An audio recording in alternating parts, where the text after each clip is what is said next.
Savez-vous ce qu'est la pierre noire sur la maison sacrée? Le symbole de l'idolâtrie. Tout comme la sunna traditionnelle à côté de l'ordre d'Allah est le symbole de l'association. Il fut dit à Abraham, lorsqu'Allah lui eut indiqué le lieu de la maison, ne m'associe rien et purifie ma maison pour ceux qui tournent autour, pour ceux qui s'y tiennent debout et pour ceux qui s'y inclinent et se prosternent.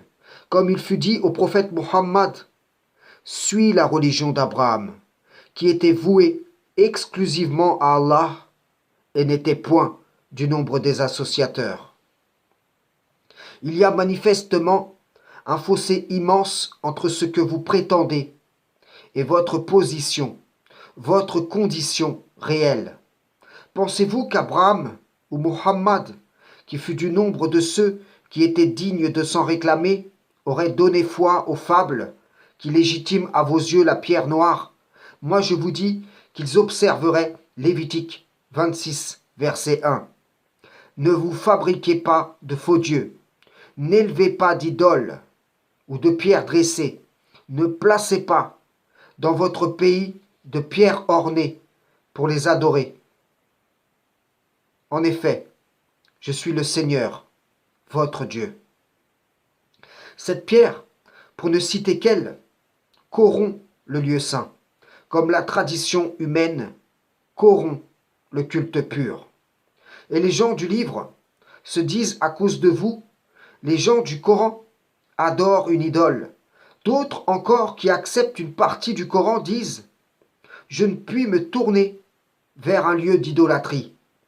Vous ne vous rendez pas compte que par vos croyances, vous obstruez le chemin de la maison sacrée aux gens, qui, eux, se référant à ce que vous dites, se positionnent de manière à manquer à un devoir envers Allah.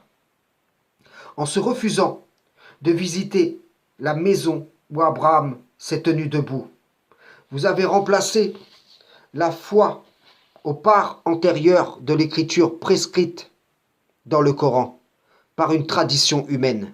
Vous avez inventé un credo, Coran wa Sunna, opposé au credo du prophète Muhammad qui a dit « Je crois en tout livre qu'Allah a fait descendre ». Ce n'est plus du tout l'islam que vous observez, mais vous vous conformez à un concept qui prétend en être la représentation pure. Ce n'est pas par des réformettes qu'on parviendra à rétablir la voie d'Allah dans sa pureté originelle. Je vous le dis, il va falloir entamer une véritable révolution des cœurs. Classez cette exhortation hashtag croyant purifier ma maison.